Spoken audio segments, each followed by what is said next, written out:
Kochi P and T കോളനിയിലെ ജനങ്ങൾക്കായി നിർമ്മിച്ച ഫ്ളാറ്റിന്റെ DPRൽ പറഞ്ഞ കാര്യങ്ങൾ പൂർത്തീകരിച്ചിട്ടില്ല എന്ന് പരാതി. ഫ്ളാറ്റിൽ ലിഫ്റ്റ് വേണമെന്ന നിർദ്ദേശം കരാർ കമ്പനി പാലിച്ചില്ല. മലിനജലം പുറത്തു കളയാൻ ഓടകളും നിർമ്മിച്ചിട്ടില്ല.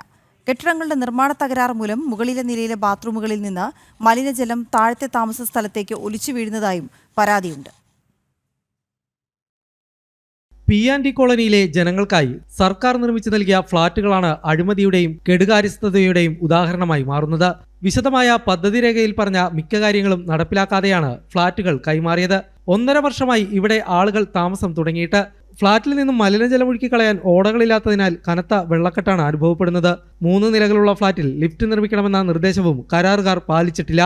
കിടപ്പ് രോഗികളും ഓട്ടിസം ബാധിച്ചവരും ഇവിടെ താമസക്കാരായുണ്ട്. ലിഫ്റ്റ് ഇല്ലാത്തതിനാൽ മുകളിലെ നിലകളിൽ നിന്നും രോഗികളെ ചുമന്നിറക്കേണ്ട സ്ഥിതിയാണ് ഉള്ളത്. DPRൽ പറഞ്ഞപ്പോൾ കാര്യങ്ങളൊന്നും തന്നെ പൂർത്തീകരിച്ചിട്ടില്ല. നിലത്തിരണ കട്ടകളുണ്ടല്ലോ, ആ കട്ടകൾ വിരിച്ചു തരാനായിട്ട് മണ്ണിട്ട് ഫില്ല് ചെയ്യാനുണ്ട്, അത് ചെയ്തു തന്നിട്ടില്ല. ബിൽഡിങ്ങിന്റെ പല സ്ഥലങ്ങളിലും പല വർക്കുകളും പെൻഡിങ് ആയി കിടക്കണേ. ഇലക്ട്രിക്കലിന്റെ വർക്കുകൾ പൂർണ്ണമായിട്ടും പൂർത്തിയായിട്ടില്ല. ഈ ഫയർ സിസ്റ്റത്തിന്റെ ഇതൊന്നും വർക്ക് ചെയ്യണില്ല. ഇതൊക്കെ വെറുതെ സ്ഥാപിച്ചിട്ടുണ്ട്, ഇതൊന്നും വർക്ക് ചെയ്യണില്ല. 3 നിലയിൽ കൂടുതലുണ്ട്, ഒരെണ്ണം 3 നിലകളുണ്ട്. 3 നിലയുള്ള വീട്ടിലും മേളിൽ താമസിക്കുന്ന 70 വയസ്സ് 60 വയസ്സുള്ള ആൾക്കാരൊക്കെ തളർവാദം പിടിച്ചവരും ഓട്ടിസം പിടിച്ചവരും സെലിബ്രിറ്റി പാസ് ഉള്ളവരും ഈ 3ാമത്തെ നില അവരെ ഞങ്ങൾ തൂക്കിക്കൊണ്ടു പോകുന്ന താഴത്തേക്ക്. 77 കുടുംബങ്ങളിലായി 300ഓളം പേരാണ് ഈ ഫ്ളാറ്റിൽ താമസിക്കുന്നത്. ഇവിടുത്തെ സെപ്റ്റി ടാങ്കിന് മതിയായ വലിപ്പമില്ല.